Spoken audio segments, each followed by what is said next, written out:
Hello everyone. In this lecture, let us see the comparison between AC and DC weldings, right? So in case of AC winding, we know that a transformer is required to give the supply to the electrodes. So only one transformer is sufficient to control the voltage and currents that are required for the weld to be performed. So only transformer is required. So whereas in case of DC welding, if you see, we need a motor generator set, right? Motor generator set. Or if AC is available to obtain a DC weld, we need a rectifier set, right? Or rectifier set is required. Rectifier set is required if AC is available, right? Let me write down if AC is available. So this leads to the increase in equipment cost. So to acquire all of this equipment, so cost is high. Cost of equipment is high in case of DC, right? So when coming to AC welding, only transformer is sufficient to control the voltage and current levels during welding. So equipment cost is cheaper.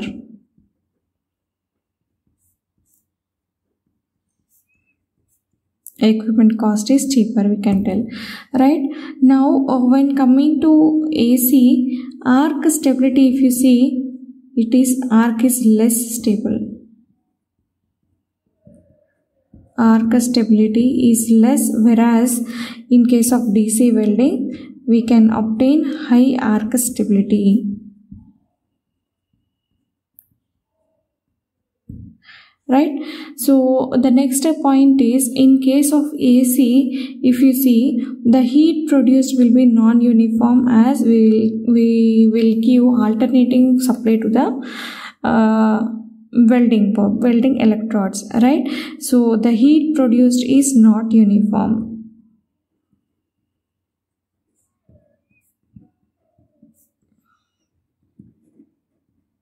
Whereas in case of DC, uniform heat is produced.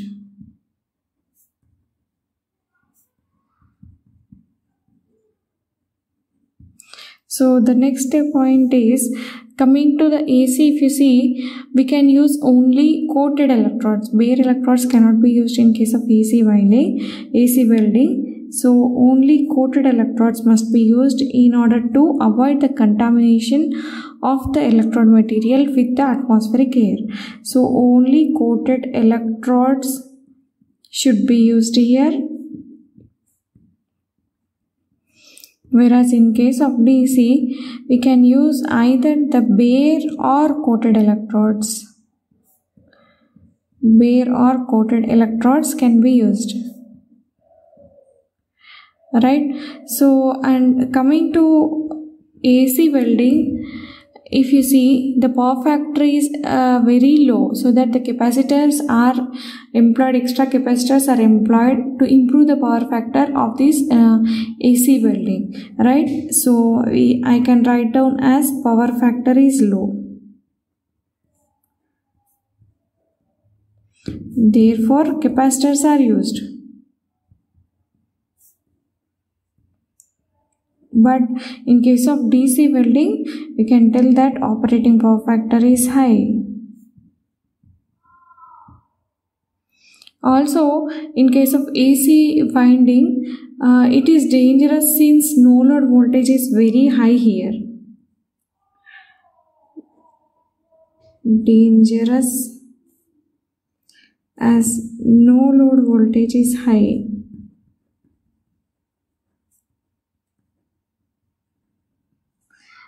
Whereas in case of DC, it is safer as no load voltage is low.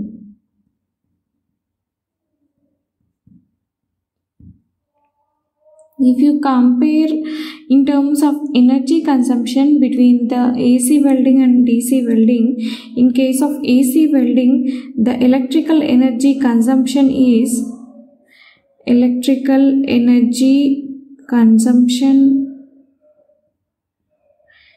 is nearly 3 to 4 watt-hour per kg of deposited metal.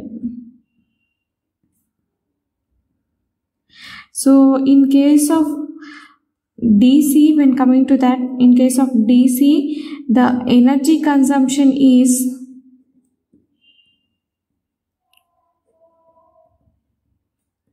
nearly 5 to 10 kilowatt hour per kg of deposited metal.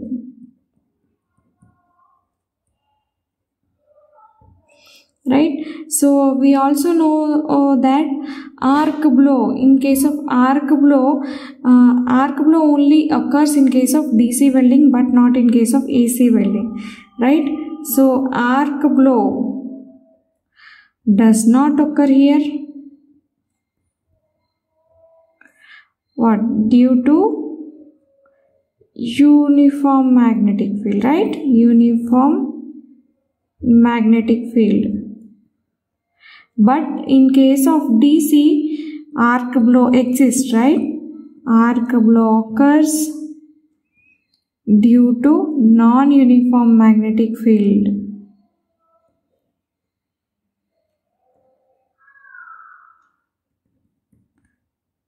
Right, so coming to the efficiency, DC, as we have seen, in case of DC, it contains of rotating parts. So when there are rotating parts, there are different kinds of losses which affects the efficiency, so that we can tell the efficiency is low due to rotating parts. But in case of AC welding, efficiency is high due to the absence of rotating parts. So these are the different categories where AC welding and DC welding can be compared. These are the comparisons. Hope you have clearly understood the differences in the AC welding as well as DC welding for different concepts. Thank you.